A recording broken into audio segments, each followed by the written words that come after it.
It's time for the Rose Chat Podcast, a podcast dedicated to celebrating the world's most beloved flower, the rose. Join award-winning gardeners Chris Van Cleef and Teresa Byington as they chat with rose lovers and experts from around the globe. With each episode, you'll gain valuable knowledge and insights to achieve the rose garden you've always dreamed of. Listen now as we explore the world of roses.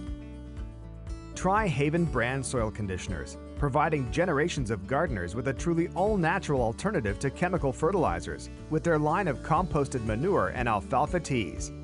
Easy to brew and use on all indoor and outdoor plants. Find them online at manuretea.com.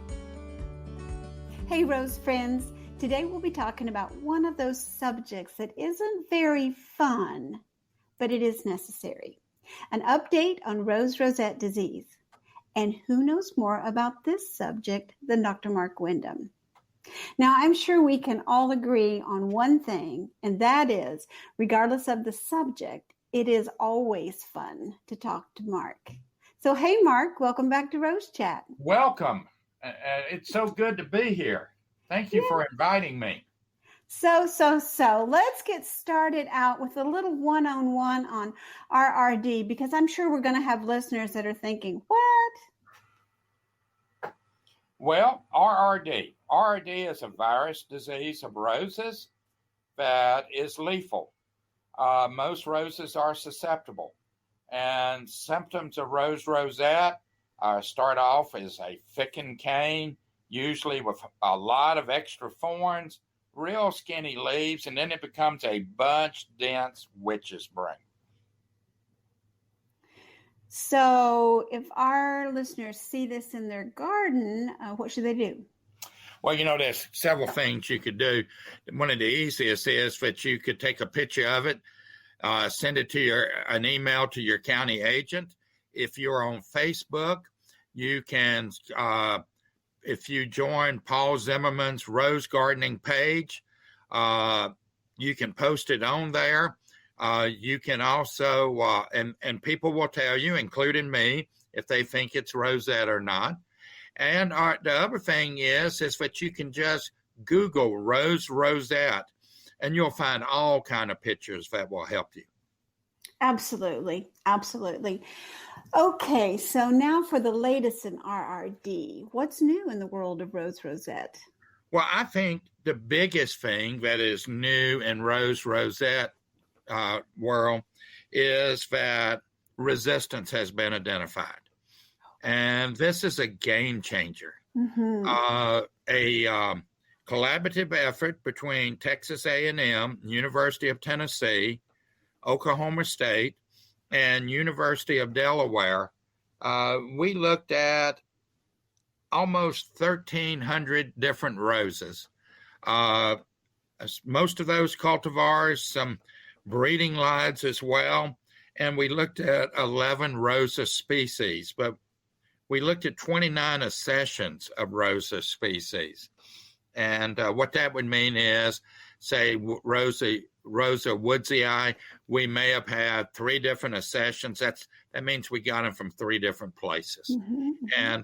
And so anyway, out of that, we found about 3.5% of those had resistance. Mm-hmm. Now, once we had resistance, while this was going on, we had some experiments going with diploid and tetraploid populations of roses, and we found resistance, and we were able to determine that we have resistance on chromosome 5 and on chromosome 1, a locus at each chromosome. So now we know where resistance is located. And so this is really going to change things as far as breeding goes. So now we're not looking for resistance anymore. We're wanting to get rosette resistance into roses that have horticultural traits that you want. Absolutely. So what is the next step in this plan? Well, the next step is occurring right now. I have approximately 1,250 little rose plants that are crosses between roses that have resistance to rose rosette.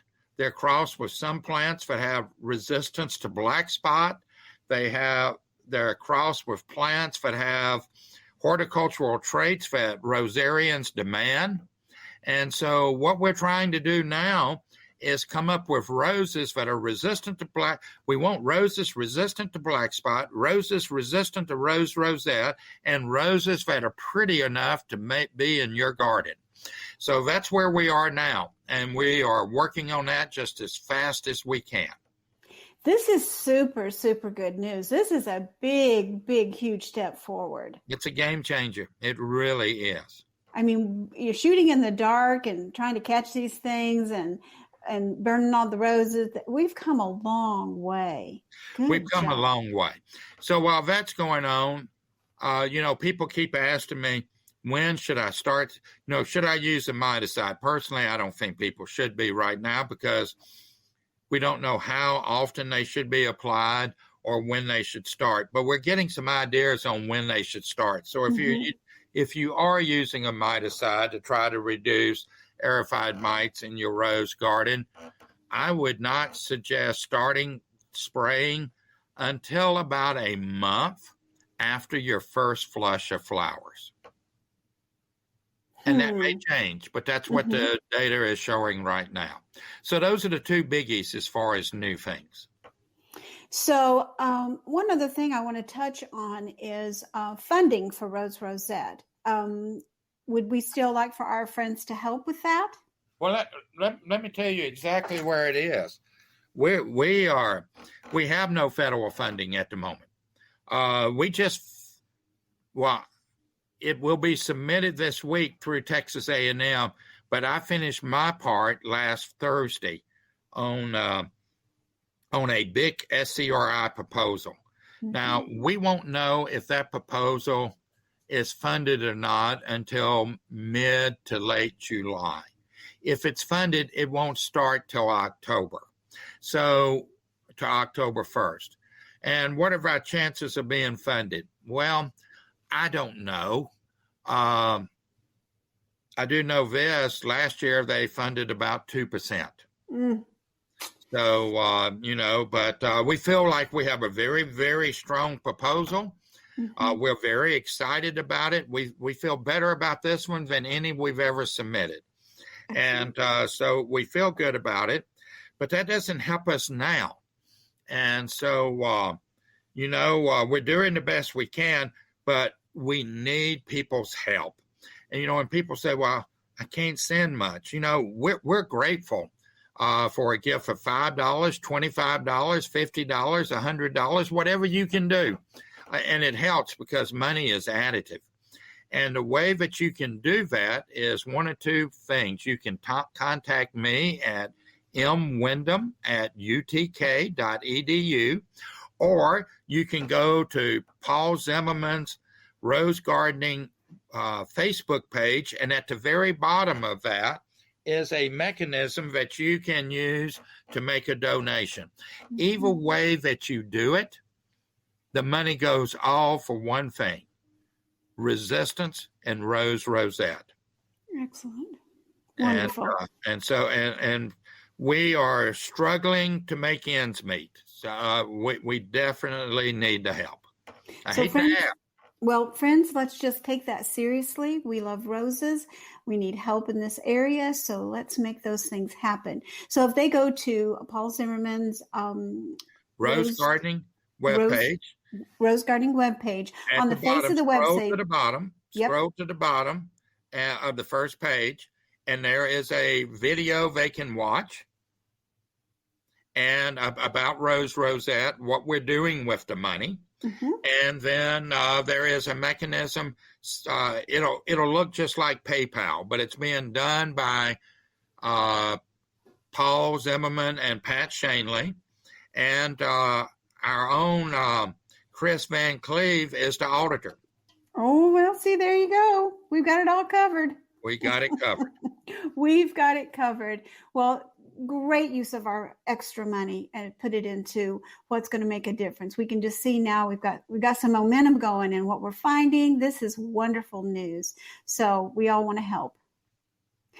Now, there is a nasty rumor going around that you might be retiring. I am retiring. I will be officially retired from the University of Tennessee July 1st. And so you say, well, then you're out of the game. No, I have already been told that I will be designated a emeritus professor. I will be closing my lab in Knoxville. My lab at the Plateau Research and Education Center near Crossville, Tennessee, I have a lab there too, will remain open. We will be doing rosette research for another 4 years. I've gotten permission from my wife. She's my real boss. And so she's actually will be glad to get rid of me one day a week. But I'll be over there. The stuff that I was doing on that will continue. The focus will be on rose resistance. I have a graduate student finishing in December working with the mite vector. When that's done, my mite work is over.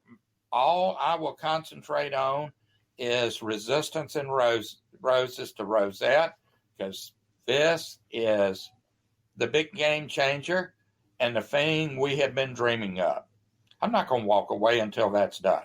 Oh my goodness. I'm so glad. I've got chill bumps. So glad that you're still going to be working on this. I mean, you've done so much. I mean, this is just like, whew, this is like being in a candy store to hear this good news. This is wonderful.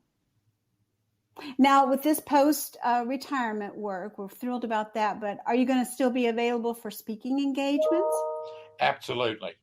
In person and Zoom? In person when I can.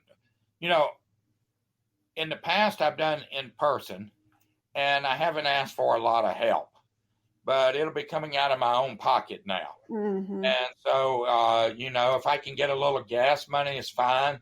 My wife has to drive me. I can't drive. So my wife has to drive me. And so she'll be with me.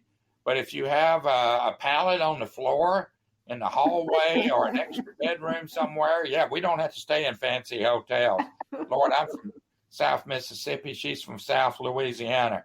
As long as it's not standing water, we're okay. And so, a little gas money, and we'll come in and speak anywhere. We drove up to the Yankee District last month. That was 1,700 miles round trip. Whoa. So in Connecticut. So yeah, we'll go. But I'm certainly open to go to meeting and Zoom type things as well. I did 2 in the last week. They're wonderful. They're wonderful. So I'm happy to do those as well. Yep. Well, we're so glad. We don't want to lose me. I'm happy to help. Yep. We don't want to lose our access to you. But now let's go to another subject entirely. Yes, now, you've always told me that when you retired, you'd start growing roses again. So is that happening? It's going to. Since I'm still going to be doing some rose work, it's not going to be as much as I had thought. But I'm getting back into roses at home, but it's going to be heirloom roses. Oh, yeah. What I'm really into, and so is my wife, and remember who the boss is. Yes. Okay? She's not interested in form. She's not really interested in color, although she likes purple. But what she's really interested in is fragrance. Yes. So I can assure you that any rose we have at our house will be very fragrant. And that's one reason why I'm so interested in heirloom roses. There's a lot. I have a medium-sized collection of heirlooms, and oh my goodness, I always call this our first spring flush with the old roses blooming, fireworks and fragrance, because there's blooms for days and the fragrance is overwhelming. It is, isn't it? And that's and I wouldn't be doing that if I was worried about rosette. Yeah. And I'm not. Yeah. The UT Rose Garden, when I was working with it, we didn't really we managed it for rosette. And we didn't have a big of a problem. I quit, and rosette almost destroyed the garden.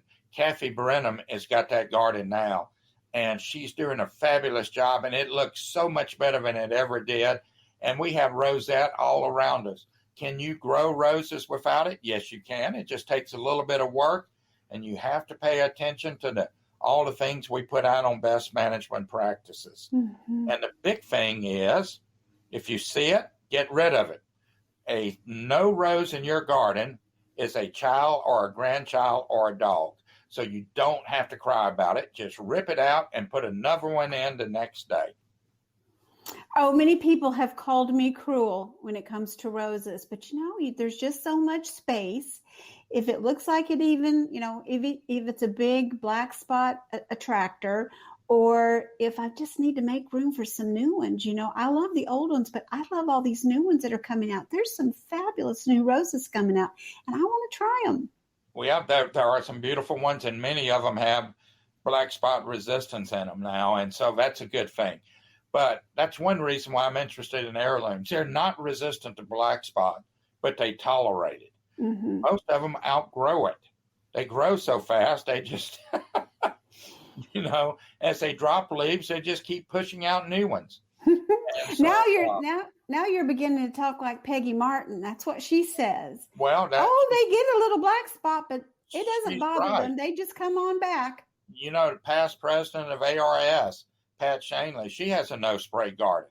Yes. And I defy anybody to walk through her rose garden and say, I've seen prettier ones. They're not. Her garden is beautiful. Yes, and she doesn't use spray. Now, does she exhibit? No. That's where you got to draw the line. Yeah. Okay? Yeah. But if you're not exhibiting and you're just interested in fragrance, well, my goodness, there's many things you can do. Yeah, it's true. True. I have to fight it because I want a little bit of all of them. So I don't have too many divas. But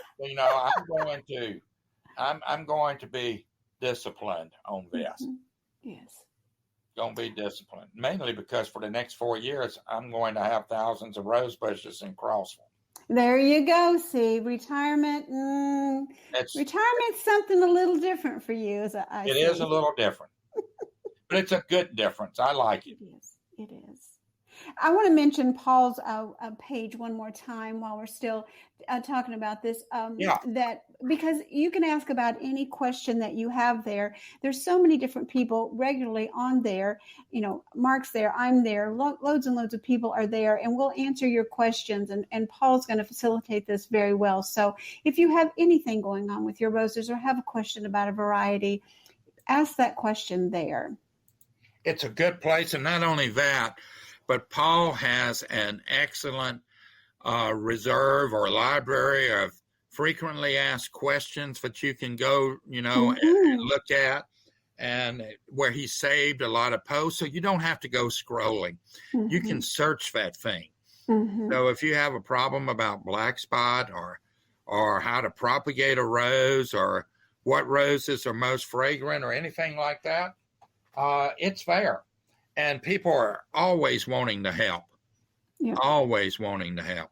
Yep. It's a great place. A very friendly place. Nobody fusses. It's good.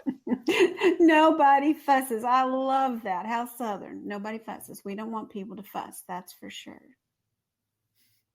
Well, Mark, this has been great. Thanks so much for joining me today with all the good news. Well, Teresa, it's been a lot of fun. It's good to hear your voice.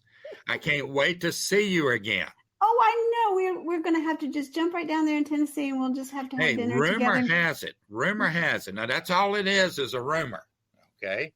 But I'm hearing rumors that the Biltmore trials may start back up again. Biltmore is showing some interest of that. So if the Biltmore trials start back up again, wow. We'll be there. We'll be there for sure, won't we? We will be there. Mark, I tell you, just one bit of good news after the other. Well, it hasn't happened yet, but I am hearing rumors. Well, so that is not a fact. That is a rumor.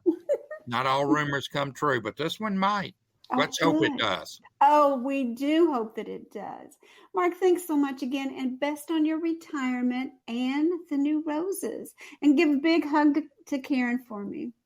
I will. Well, friends, this has been so much fun today, even if we've talked about a complicated subject like rose rosette. We hope your garden is completely free of rose rosette, and until next time, happy gardening.